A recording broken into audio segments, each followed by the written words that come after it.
교회 소식을 먼저 말씀드립니다. 오늘은 부활주일입니다. 부활의 영광으로 코로나19 확산이 진정되고 일상적인 환경이 속히 돌아오기를 소망하면서 드리는 귀한 예배 되시기 바랍니다.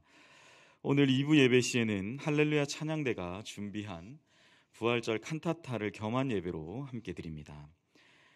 현장에 참석하신 성도님들께서는 교회가 준비한 또 계란을 나가실 때 받아가시기 바랍니다.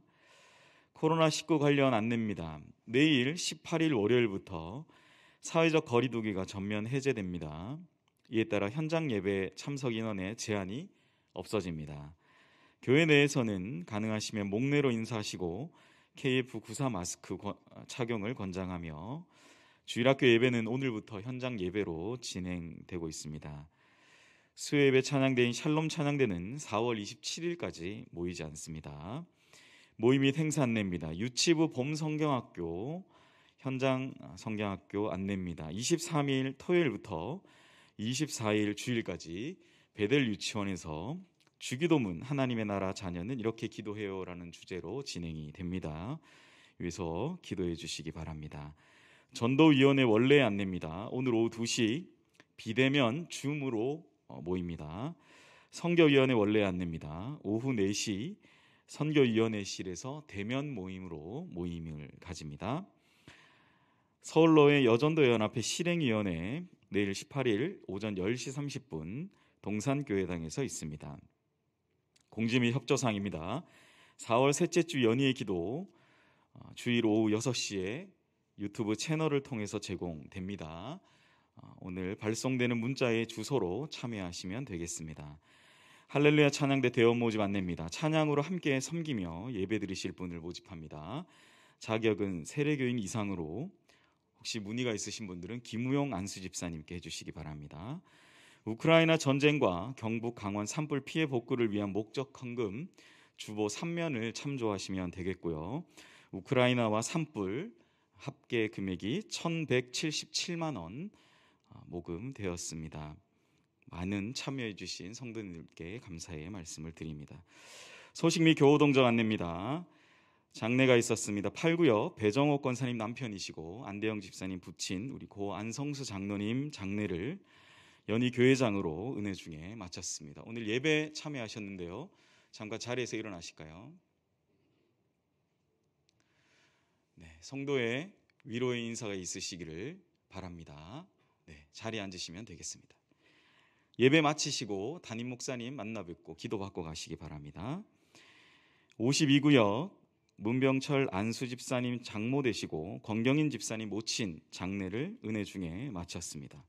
결혼 광고입니다. 6구역 박혜경 집사 장남 김규상 군과 한혜영 양의 결혼 예식이 23일 토요일 오전 11시 드레스가든 블리스돔에서 있습니다.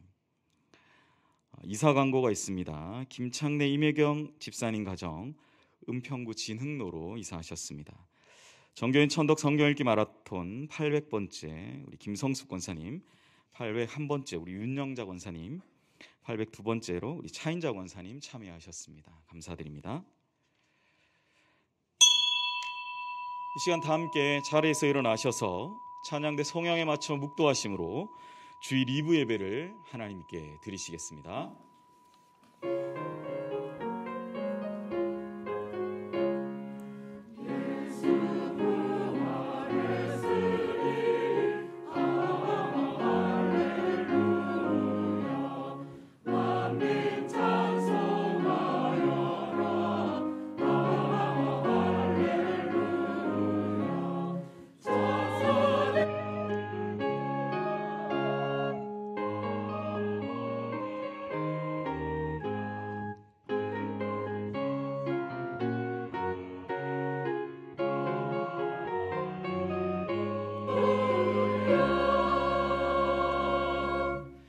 참된 부활과 생명의 주인이신 예수님, 이 세상의 모든 죄를 용서하기 위해 보내주신 하나님의 참 아드님의 거룩한 이름 앞에 모든 찬양과 경배를 드립니다.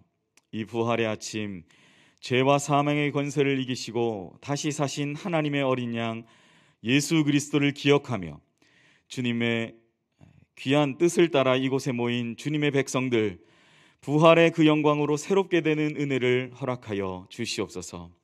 기쁨과 감사함으로 드리는 부활절 예배 가운데 들려주시는 하나님의 말씀으로 한 주간 부활의 기쁨 풍성한 가운데 살아가게 하옵소서.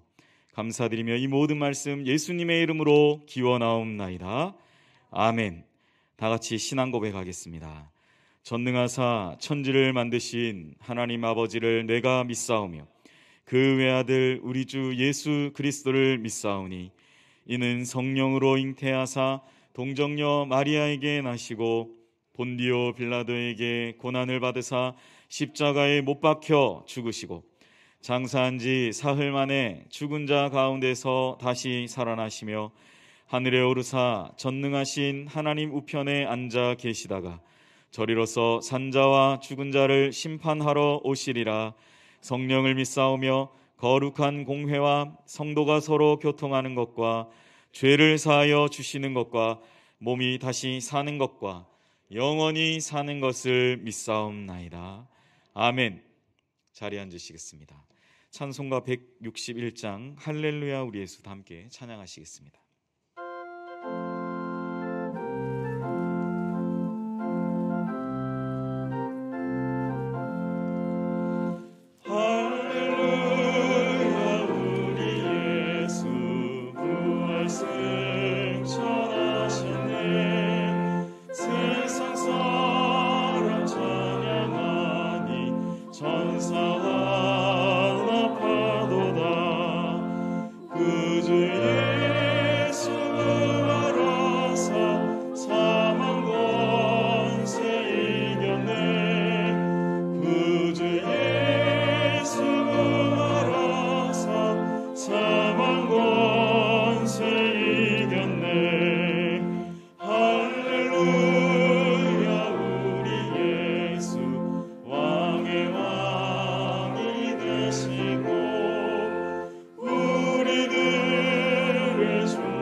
사랑과 은혜가 풍성하신 전능하신 하나님 아버지, 지난 한 주간 고난주간을 지내며 우리 죄를 위하여 십자가에 죽으신 예수님을 묵상하고 새벽기도와 금요기도를 통하여 요한복음에 예수님께서 자신이 누구신지 직접 밝히신 말씀대로 은혜 받고 살다가 오늘 부활주일을 맞아 주일 2부 예배로 하나님을 찬양하며 예배할 수 있도록 불러주시니 감사를 드립니다. 하나님께 순종하며 말씀 가운데 살기를 원했지만 저희들의 지난 삶은 연약하고 믿음이 부족하여 하나님을 섬긴다고 하면서도 때때로는 세상을 사랑하고 주의 말씀에 순종치 아니하며 자신의 소견대로 살다가 그릇 행하고 실수하고 범죄하여 하나님께 근심이 되곤 합니다. 하나님, 저희의 죄와 허물을 용서하여 주시옵소서. 우리의 죄를 구속하여 주신 예수님, 부활절 예배를 드린 저희들, 사망권세 이기시고 다시 살아나신 구세주 예수님의 부활을 기쁨으로 찬양합니다.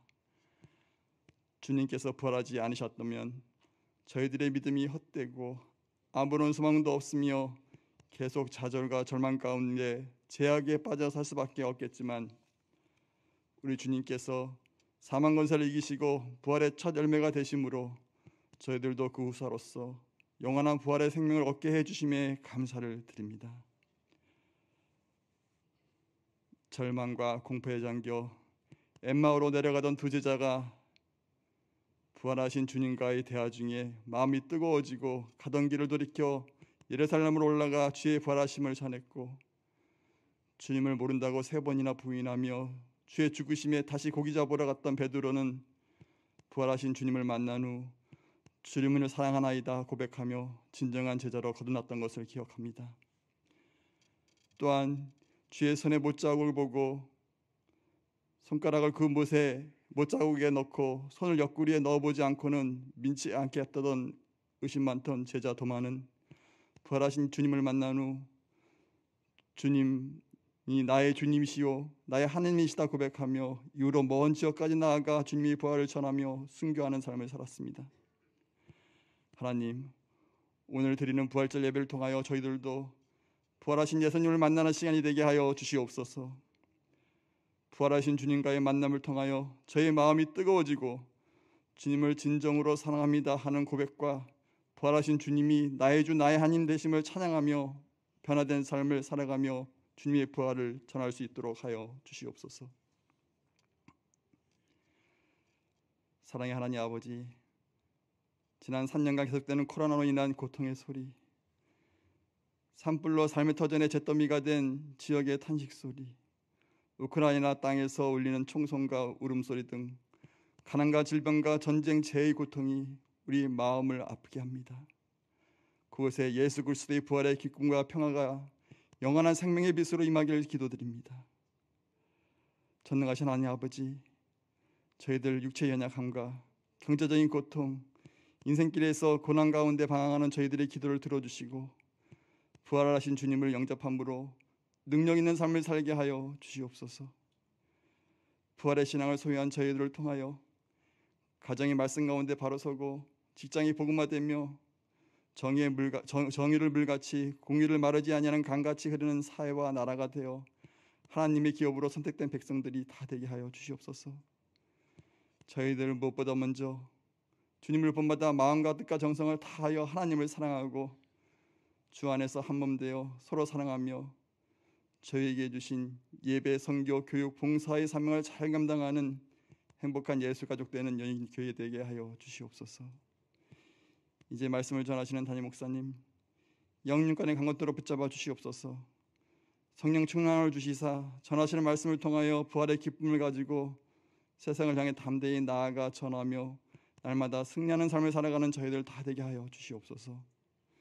이제 예배 가운데 드리는 저희들의 기도와 헌신의 마음과 찬양과 헌물을 기뻐 받아주시고, 특별히 부활절 칸타타 찬양을 올려드리는 할렐루야 찬양대의 찬양을 기뻐 받아주시며 울려 퍼지는 부활의 찬양으로 대원들과 저희들에게 큰 은혜가 임하게 하여 주시옵소서. 이 시간 하늘의 신령한 복이 충만하게 임하길 기도드리오며 이 모든 말씀 우리에게 부활의 기쁨과 영원한 생명을 주신 예수님의 이름으로 기도드리옵나이다. 아멘.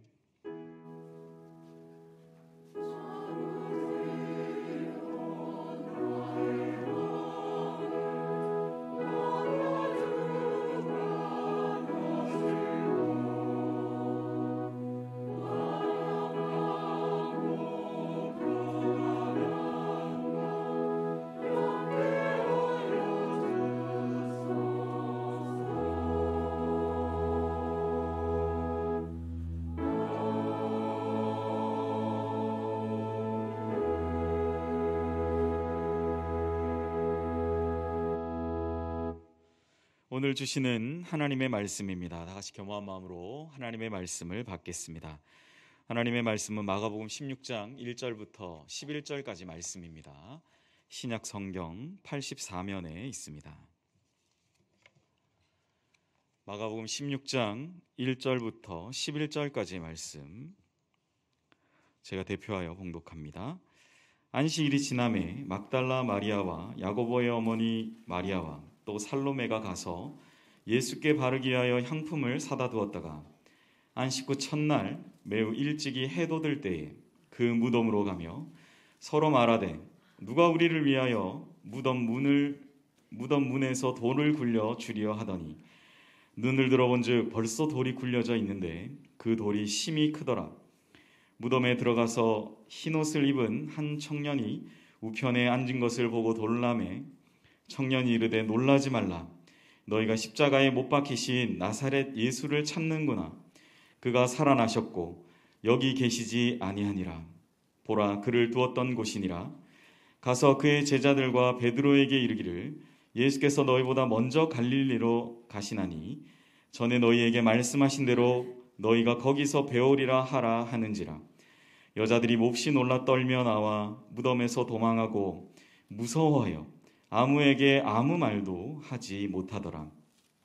예수께서 안식 후 첫날 이른 아침에 살아나신 후 전에 7 귀신을 쫓아내어 주신 막달라 마리아에게 먼저 보이시니 마리아가 가서 예수와 함께하던 사람들이 슬퍼하며 울고 있는 중에 이 일을 알림해 그들은 예수께서 살아나셨다는 것과 마리아에게 보이셨다는 것을 듣고도 믿지 아니하니라.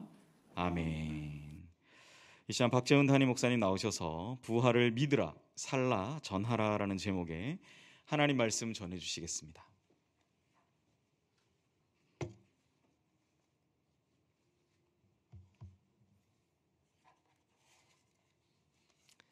감사의 제목을 함께 나눕니다. 주님의 은혜로 장례를 잘 마치게 하심을 감사드립니다. 하나님의 축복 가운데서 딸이 결혼을 잘 마치게 하심을 감사드립니다. 부활의 주님을 찬양하며 함께 동행해 주시며 안전하게 보호하시며 지켜주시는 하나님의 은혜에 감사드립니다. 고난주간을 통해 새벽을 깨우시고 감사함으로 나아갈 수 있었음에 감사드립니다. 하나님 아버지, 특별 새벽 기도의 은혜 속에 크신 은혜에 감사드립니다. 수고하신 모든 분들께 감사드리며 하나님 사랑하고 감사합니다. 날마다 감사하며 살아갈 수 있도록 기도하게 하심을 감사드립니다. 항상 인도하시는 주님 감사합니다. 남은 여생 주님께서 동행하여 주시옵소서. 하나님, 십자가 사랑을 깊이 깨닫고 부활의 기쁨과 영광도 누리게 하옵소서. 사랑하는 나의 동생 주님께서 불쌍히 여겨주시고 꼭 기억하여 주시옵소서. 치유와 은혜와 축복을 주님께서 더하여 주시옵소서. 우리 드린 예물을 위해서 잠시 기도하도록 하겠습니다. 사랑의 하나님, 주님께서 우리를 사랑하사 오늘 주의 전에 나오게 하신 감사합니다. 주님 부활의 기쁨에 부활의 소식에 감격하여 주의 전에 나와 또 귀한 예물 드리는 모든 손길들 10의 1조로 감사로 부활의 기쁨으로 구제로 아버지 하나님께 드리는 모든 예물들 주님께서 기뻐 사용하여 주시고 예물 드린 손길들 한없는 축복을 더하여 주시옵소서. 생활의 어려움으로 예물 드리지 못하는 손길의 마음과 아픔도 기억하사 주님께서 동일한 은혜로 돌보아 주시옵소서. 예배 시종을 주님께 의탁드리며 살아계신 예수님의 이름으로 기도드립니다. 아멘. 할렐루야. 오늘 이렇게 부활의 아침에 우리 사랑하는 성도님들과 또 예배 자리에서 또 각자의 처소에서 예배 시간에 함께하는 우리 모든 성도님들을 주님의 이름으로 환영하고 축복합니다. 우리 옆에 있는 분들과 인사할까요? 예수님께서 부활하셨습니다. 네.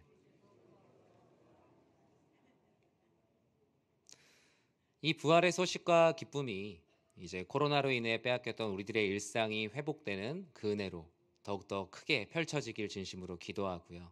우리 사랑하는 성도님들의 행여나 마음에 잠자고 있는 신앙, 하나님의 말씀으로부터 멀어졌던 모든 거리들이 이 부활의 능력과 기쁨으로 다 원래의 자리를 찾아가고 이전의 모습보다 더 좋은 모습으로 회복되시길 주님의 이름으로 축원합니다.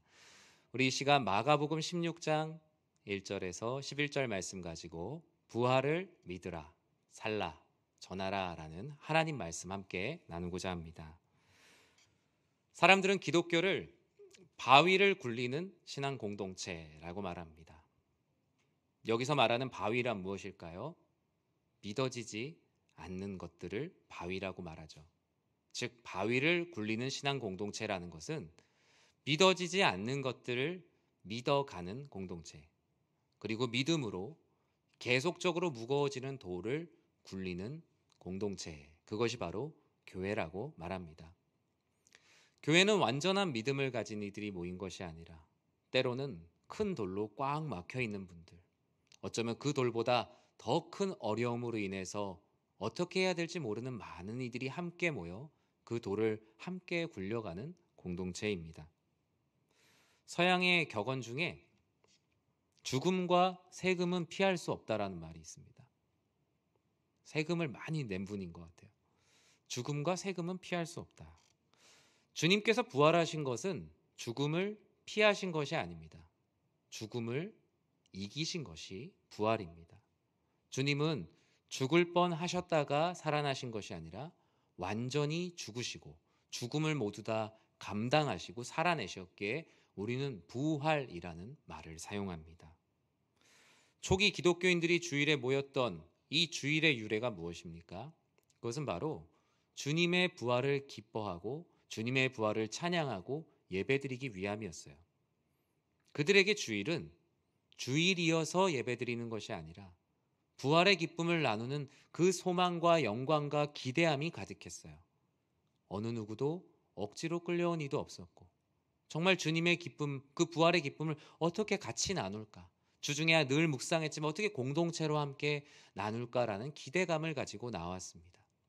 그들에게 주일은 종교적으로 모여야 되는 정기 모임의 날로 규정된 날에 넘어서 그 안에 부활의 기쁨이 차고 넘치는 날이었어요. 지금 우리의 날도 바로 그런 날이 되어야겠죠. 주일이기 때문에 그 날짜가 교회에서 오라고 하는 날이기 때문에 모이는 날이 아니라 주님의 부활에 감격하여 기쁜 모두가 그래도 우리가 이날만큼 함께 모여서 예배드리자라는 기쁨과 소망이 넘쳐나는 것이 이 부활 주일뿐만 아니라 우리의 모든 주일, 우리의 모든 삶이죠. 그런데 만약 부활이 없다면 어떨까요? 부활이 없다면 예수님을 따랐던 제자들은 한낮 봄날에 꿈을 꾼 것입니다. 그냥 일장 춘몽일 뿐이죠. 세금을 걷다가 예수님을 따르게 된 마태도, 그물을 깁다가 모든 것을 버리고 온 베드로도 부활이 없다면 그들은 그 전의 일상으로, 아니 그 전의 일상조차도 돌아갈 수 없는 더 비참한 인생을 살았을 것입니다. 만약에 부활이 없다면 지금 이 자리는 가장 비생산적인 모임입니다. 볼펜 하나 만들어낼 수 없는 비생산적인 모임이고, 그리고 이 안에서 뭐 이윤을 창출하는 것도 아니고 여기서 무슨 지분을 가지고 명예를 누리는 것도 결코 아닙니다. 만약에 부활이 없다면 교회는 고대 문화의 종교적 산물이 되었을 것입니다. 그리고 가장 중요한, 우린 여전히 사망 권세에서 우리의 죄의 문제를 해결하지 못하고 살아갔을 것입니다. 우리 기독교 신앙에서 부활을 빼놓는다면 우리는 아무것도 아닌 존재입니다. 그러나 새벽 직전이 가장 어둡다고 할까요? 예수님께서 부활하신 이 부활의 아침 직전, 예수님께서 십자가에 못 박히시고 부활의 아침까지는 그 어떤 때보다 짙은 어두움이 그들에게 깔려 있었습니다. 믿음이라고는, 빛이라고는 조금도 찾아볼 수 없는 어두운 불신의 밤이 이 부활의 아침 직전까지 계속되었습니다. 예수님께서 십자가에서 죽으신 그 이후, 아니 예수님께서 대제사장들과 유대 종교 지도자들에게 잡혀간 날, 그날 밤부터 예수님을 따르던 대부분의 사람들은 도망을 갔습니다. 대표적인 인물로 베드로는 어땠죠? 예수님께서 말씀하셨잖아요. 다 도망갈 거라고. 베드로는 화가 나서 얘기했죠. 내가 주와 함께 죽겠습니다. 자신의 의지를 강력하게 표현했지만 그 의지는 보란 듯이 완벽하게 꺾였죠. 자신의 의지대로 부활을 따라가려고 하니 주님께서는 그 부활을 의지로 따라가려는 그의 의지를 3번이나 꺾으셨습니다. 너의 의지로 예수님을 따를 수 있는 것이 아니라는 것을 아주 완벽하게 보여주셨죠. 예수님을 따르던 이들이 정말 많았지만 다 어둠 가운데 무서워서 다 손을 털고 떠났습니다. 심지어 제자들은 어땠습니까?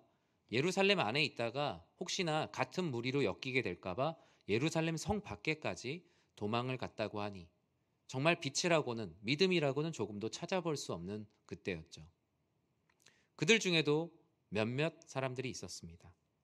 그중 우리가 알고 있는 아리마대 사람 요셉은 자신의 목숨을 걸고 빌라도 총독을 찾아가죠. 빌라도 총독을 찾아가서 뭐라 말합니까? 예수님의 시신을 내어달라고.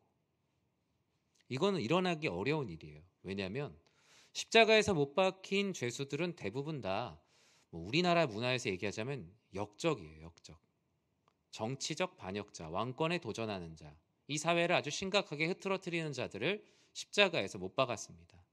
그러면 그들의 시신을 과연 곱게 장사를 지내줬을까요?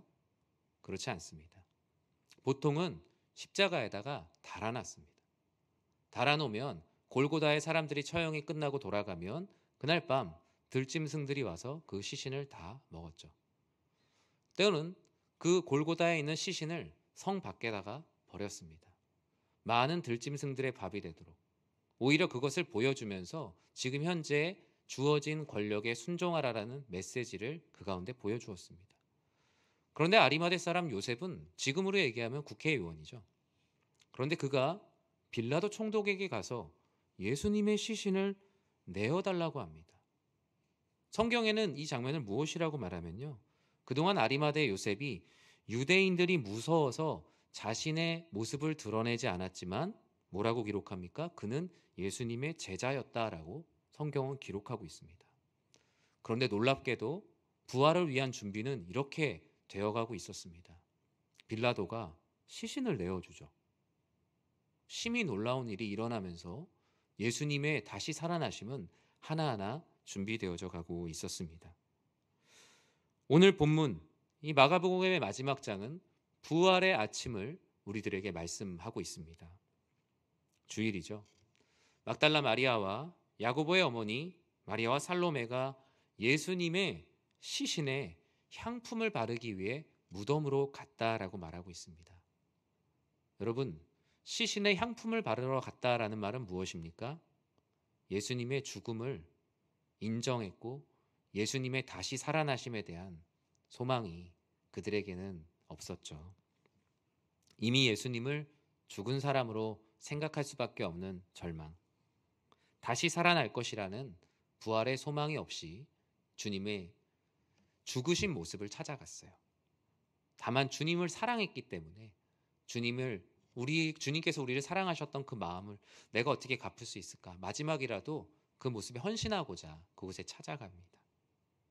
그러나 죽은 예수님을 보러 왔던 그녀들은 놀라운 광경을 목격하게 되죠. 4절 말씀을 같이 한번 읽어볼까요? 눈을 들어 본즉 벌써 돌이 굴려져 있는데 그 돌이 심히 크더라. 아멘.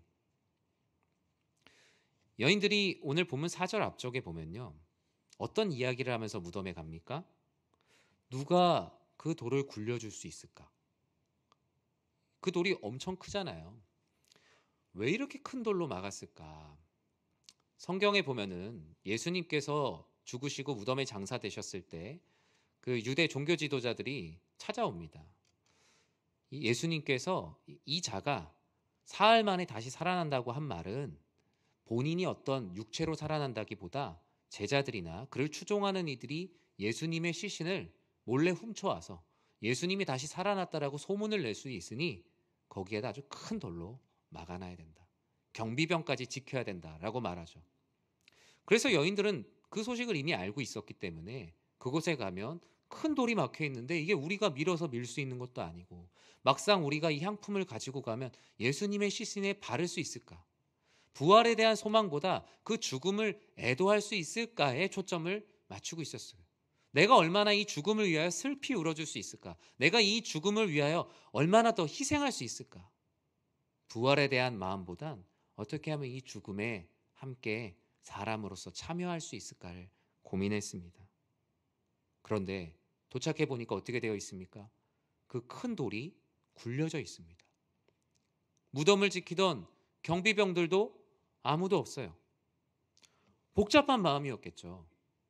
이 경비병들보다 더 많은 군대가 와서 예수님의 시신을 가져간 건가? 무덤 안으로 들어가 봤어요. 빈 무덤이에요. 더 놀랄 수밖에 없었어요. 아무런 기대 없이 예수님의 시신을 보러 갔던 그녀들은 시신이 없는 빈 무덤을 보며 사실 더 큰 충격을 받았어요. 앞서 말씀드린 것처럼 예수님의 시신을 도난당한 게 아닐까라는 걱정을 했어요. 예수님의 죽으심도 우리가 지키지 못했는데 이젠 죽으신 예수님의 시신조차 지키지 못하는 절망감과 두려움, 그리고 이 시신이 어디에 갔을까라는 그 마음의 두려움들이 자리 잡기 시작했습니다. 여전히 그의 마음 가운데 부활의 소망은 아직 일어나지 못했어요. 하지만 주님께서 말씀하셨죠. 다시 살아날 것이라고. 그리고 그 안에 그 소식을 전하려 온 흰 옷을 입은 한 청년, 그 천사가 다음과 같이 말합니다. 우리 6절과 7절 말씀을 같이 한번 읽어볼까요? 청년이 이르되 놀라지 말라. 너희가 십자가에 못 박히신 나사렛 예수를 찾는구나. 그가 살아나셨고 여기 계시지 아니하니라. 보라, 그를 두었던 곳이니라. 가서 그의 제자들과 베드로에게 이르기를 예수께서 너희보다 먼저 갈릴리로 가시나니 전에 너희에게 말씀하신 대로 너희가 거기서 배우리라 하라 하는지라. 아멘. 천사가 말합니다. 부활의 소망을 갖지 못하는 이들의 그들의 모습을 자화상처럼 거울로 비춰줍니다. 너희는 놀랐구나. 너희는 지금 떨고 있구나. 너희는 지금 두려워하고 있구나. 믿음이 없이 부활 앞에 선 인간의 연약한 군상입니다. 그런데 주님께서 천사를 통해 말씀합니다. 너희는 부활 앞에 놀라지 마라. 떨지도 마라. 두려워하지도 마라. 내가 너와 함께 함이라. 예수님의 시신이 없어진 것이 아니라 예수님께서 늘 말씀하시지 않았느냐. 너희 듣지 않았느냐. 내가 먼저 너희보다 가서 갈릴리로 갈 거니까 내가 너희를 오히려 만나러 가겠다. 이전에 말씀하셨던 말씀의 성취임을 말씀하며 드디어 부활을 어떻게 대해야 되는지 첫 번째로 말씀하십니다. 그 태도는 무엇입니까? 바로 부활을 믿으라라고 말씀하고 있습니다. 사랑하는 성도 여러분, 부활은 지식의 영역이 아니라 신앙의 영역입니다. 부활은 지식이라는 도구로 아무리 산을 오른다 하여도 부활을 발견할 수 없습니다. 왜냐하면 부활은 지식의 영역에 속해 있는 것이 아니라 신앙의 영역에 속해 있는 것이기 때문입니다. 즉 신앙으로 우리가 내비를 켜지 않으면 아무리 부활이라고 적는다 해도 그 종착지에 도착할 수 없습니다. 부활은 오직 믿음으로만 가는 경로이기 때문입니다. 부활은 심지어 우리의 지식으로는 알 수 있는 높이가 아닙니다. 우리의 지식으로는 아무리 파내려간들 얻을 수가 없는 광물과 같습니다. 부활은 그저 믿어야 하는 대상이기 때문입니다. 우리가 알 수 있는 것이라곤 주님께서 우리들에게 보여주신 계시예요. 예수 그리스도께서 우리의 죄를 위하여 십자가에 못 박혀 죽으심으로 부활하셨으니 이를 믿는 자마다 영원히 살리로다. 우리에게 부활로 가는 그 길은 오직 이 길 하나를 말씀해 주셨습니다. 죄가 없어지는 것은 부활을 아는 것으로 가능한 것이 아니라 부활을 믿는 자에게 죄 사함의 은혜를 주십니다. 예수님께서는 십자가의 고난과 부활을 아는 자를 구원하신다 말씀하신 적이 없으시며 십자가의 고난과 부활을 믿는 자에게 영원한 생명을 주신다고 말씀하셨기 때문입니다.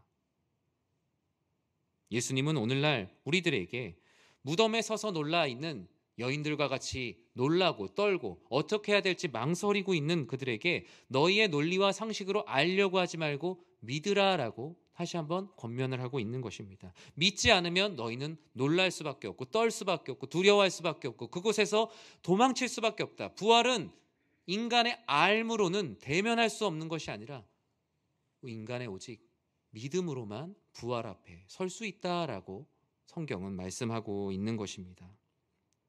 마가는 부활과 믿음의 관계가 얼마나 어려운 것인지 이 마가복음 16장 안에 이 부활을 대면하는 사람들의 모습을 비교하고 있어요. 부활과 불신에 대해서, 부활의 소식에 대해서 어떻게 그들이 불신하였는가를 마가복음 말하고 있는데요. 먼저 11절에서 뭐라고 말합니까? 마리아에게 보이셨다는 것을 듣고도 믿지 아니하니라. 13절은 바로 또 이어서 얘기합니다. 남은 제자들에게 부활의 소식을 알렸으나 역시 믿지 아니하니라. 자기가 살아난 것을 본 자들의 말을 믿지 아니함일러라. 마가복음은 부활이라는 것이 알므로 되는 것이 아니라 믿음으로 되는 것이라는 걸 강조하기 위해서 이 부활을 믿는 것이 얼마나 인간에게 어려운 것인지를 조명하고 있어요.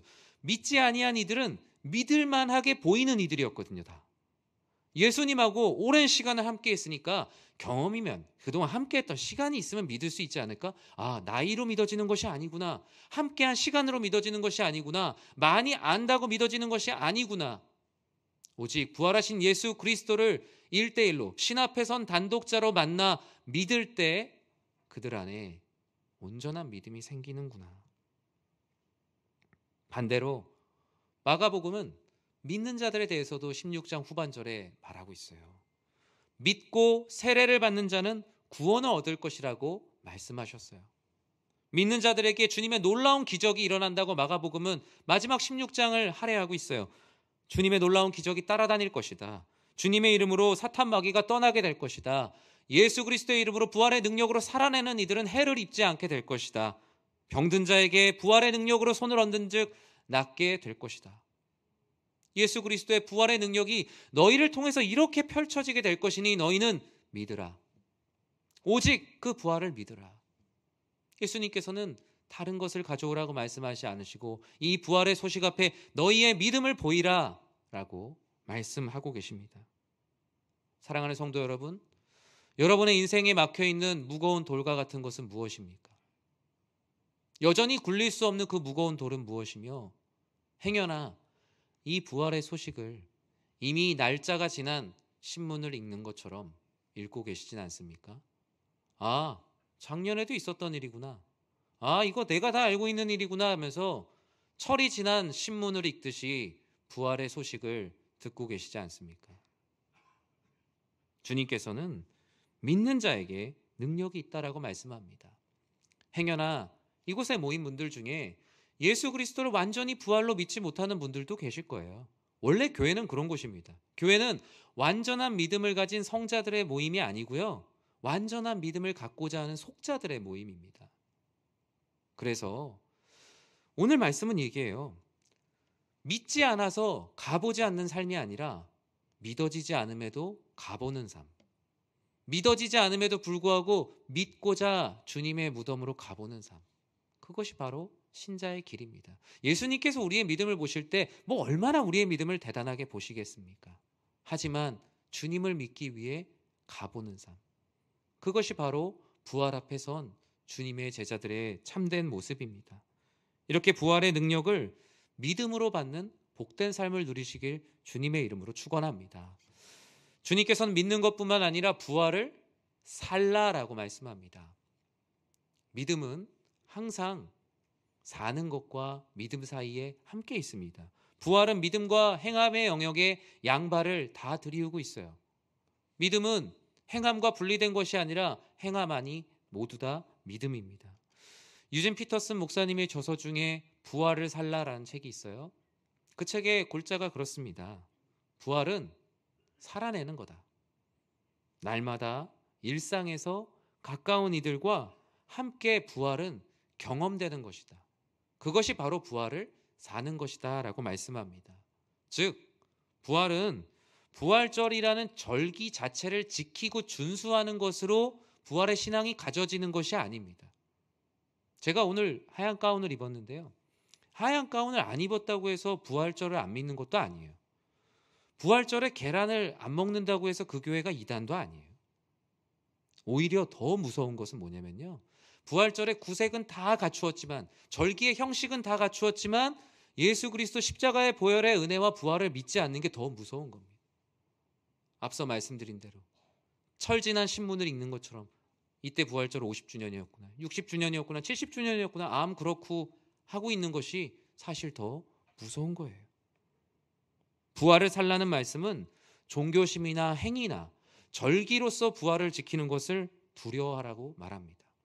부활에 대한 신앙을 갖는 것이 바로 부활주일이에요. 오늘 부활절은 우리가 절기를 지키기 위해서 이 자리에 온 것이 아니라 예수 그리스도께서 다시 살아나셨다라는 것을 내 마음에 다시 한번 확신하고 내 마음에 다시 두는 자리예요. 종교인이 아니라 부활의 첫 열매 되시는 예수님을 나의 구주로 다시 한번 마음에 새기는, 내 땅에 여러 가지 분주한 삶 가운데 잊고 살았던 그것을 다시 한번 마음에 새기고 살아내고자 다짐하는 시간입니다. 주님을 생명의 떡으로, 세상의 빛으로, 양의 문이며 선한 목자로, 부활이요 생명으로, 길과 진리로, 참 포도나무로 주님께서 부활하신 그 은혜대로 살고자 하는, 부활을 살고자 하는 이들의 모임이 바로 교회인 것입니다. 부활을 사는 것은 더욱더 성숙하게 자라가야 됩니다. 어떻게 자라가야 되나요? 우리 15절에 다음과 같이 자라가야 된다고 말씀합니다. 우리 같이 한번 읽어보겠습니다. 또 이르시되 너희는 온 천하에 다니며 만민에게 복음을 전파하라. 아멘. 부활을 믿고 부활을 사는 자는 부활을 전합니다. 부활을 전하지 않고 있다면 전하지 않는 것이 문제가 아니라 내가 부활을 믿고 있는가, 내가 부활을 살고 있는가를 먼저 점검해 봐야 됩니다. 부활을 사는 종착역은 부활을 전하는 것입니다. 부활은 나 혼자 간직하는 것이 아니라 전하는 것입니다. 이 부활주일이 믿는 자들에게만 의미가 있는 것을 주님께서 원하지 않으시고요.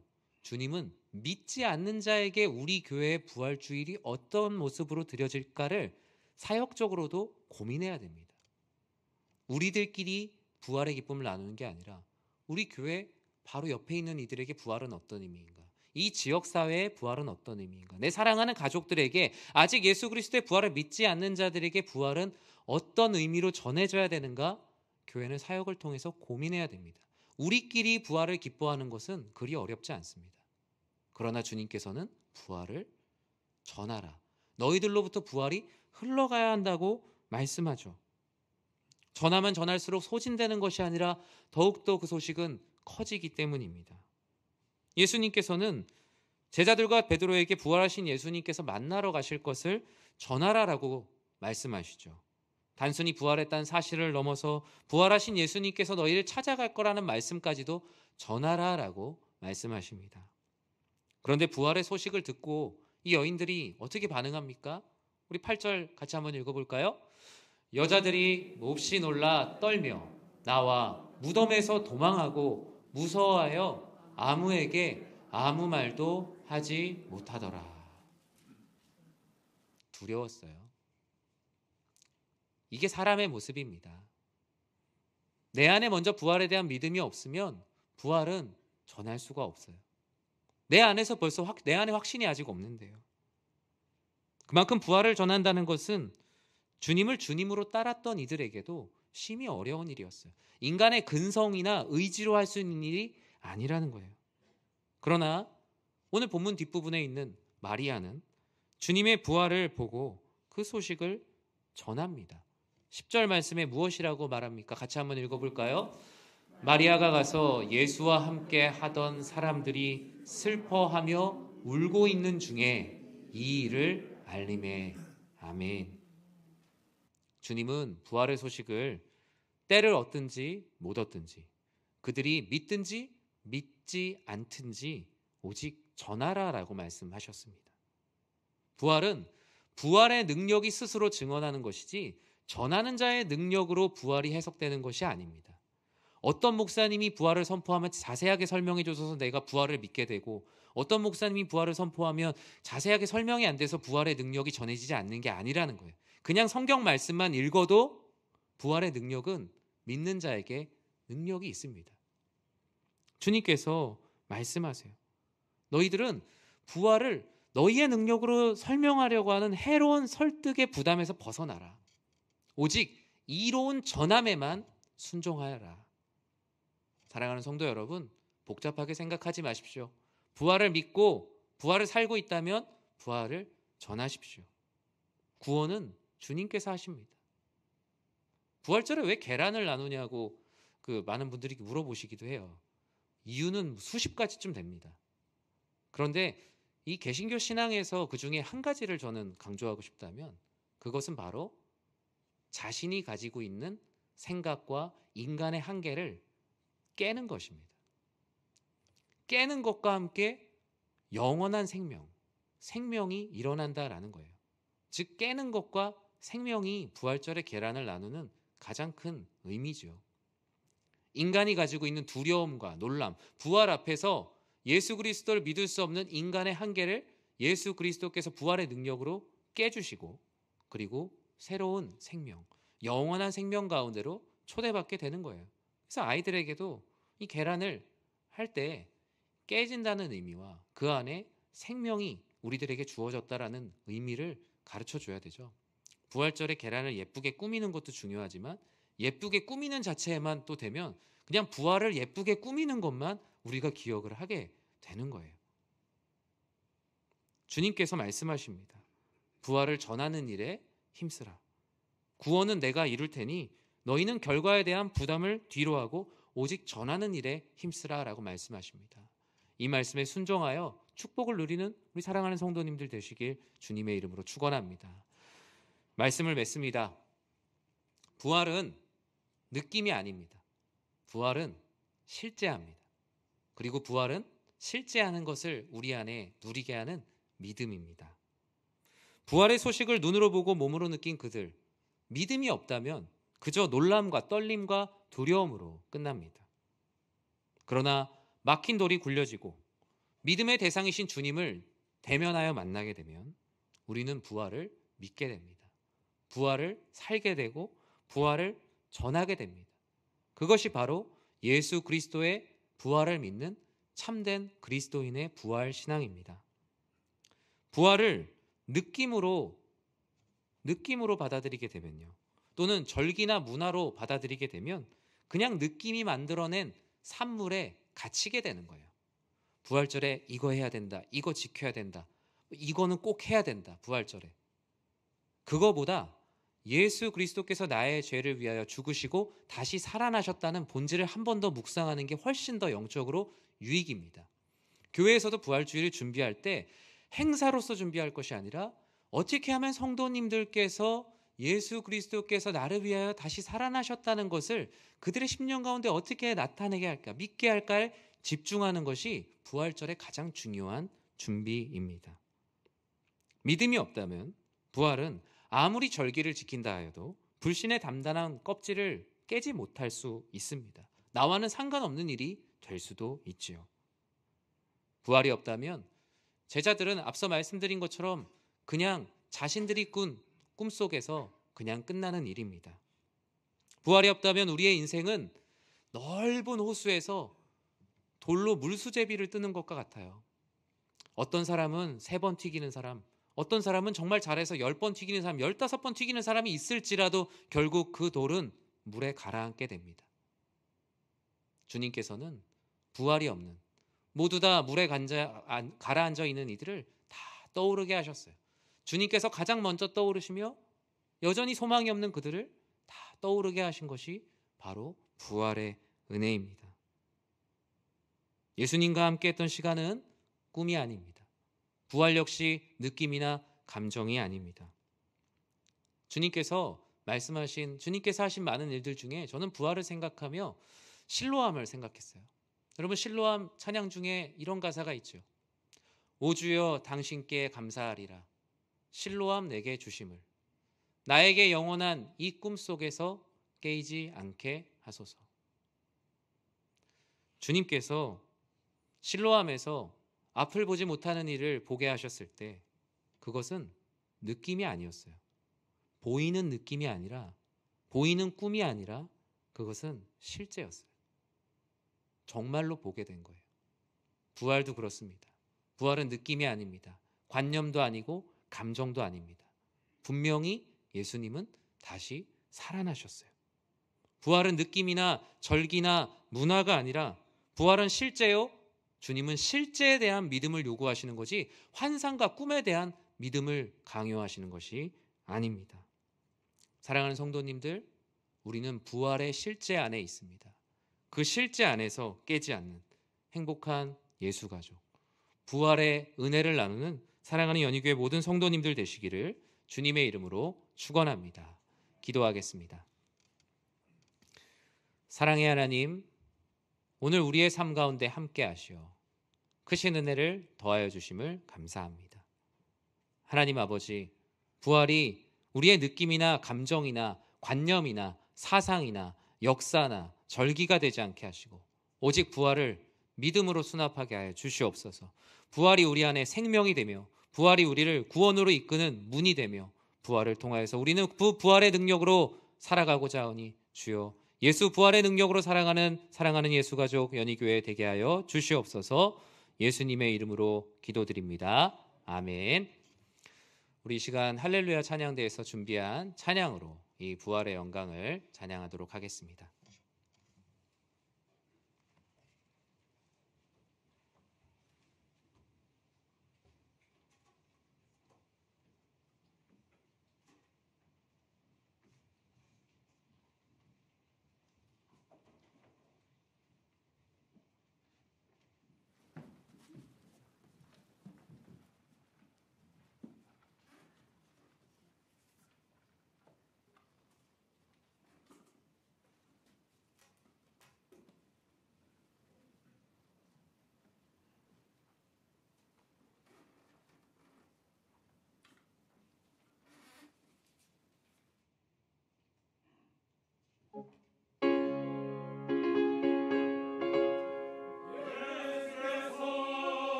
들어가지 마시고요.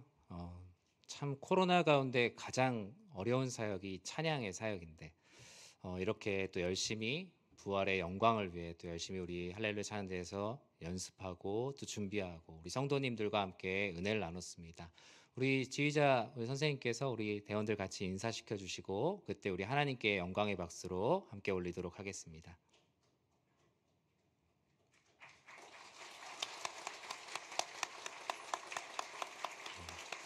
자리에 들어가 주시고요. 이제 우리도 다 같이 일어나서 정말 이 부활의 기쁨과 감사함을 하나님께 찬양으로 올려드리도록 하겠습니다. 찬송가 165장 주님께 영광 함께 찬양 드리도록 하겠습니다.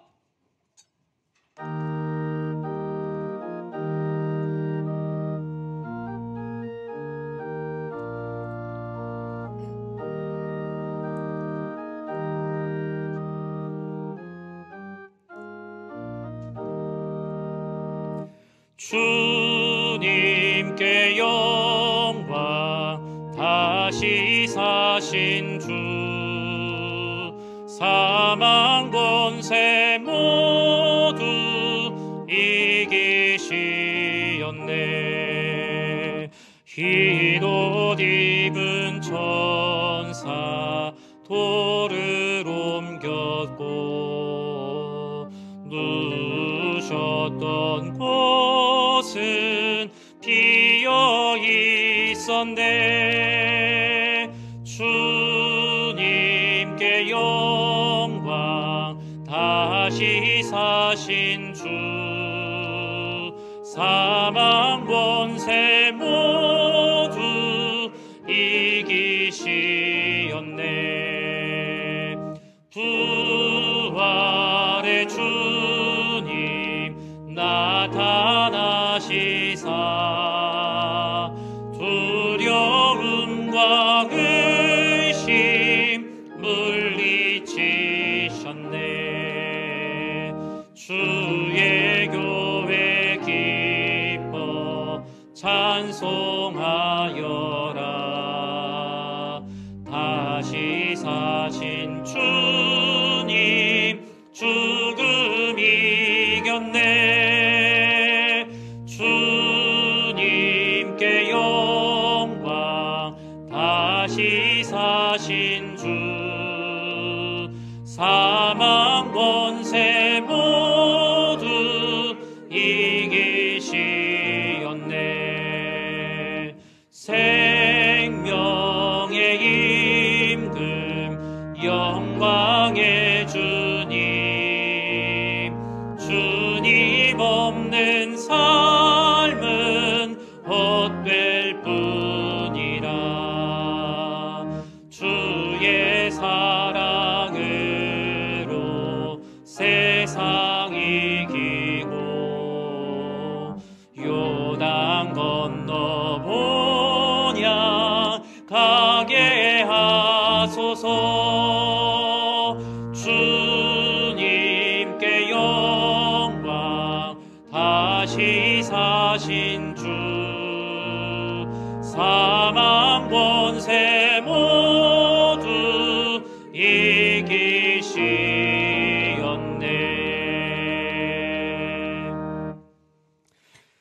이제는 교회의 머리가 되시는 우리 주 예수 그리스도의 은혜와 하나님의 사랑과 성령 하나님의 감화와 감동 우리를 성령으로 충만하게 하심이 모든 어둠 권세에 물리치시고 부활하사 우리의 생명의 주가 되시며 부활을 전하고 부활을 살고 부활대로 전하며 살아가기를 소원하는 사랑하는 모든 주의 백성들 머리 위에 주님의 크신 은혜가 영원토록 함께 있을지어다. 아멘.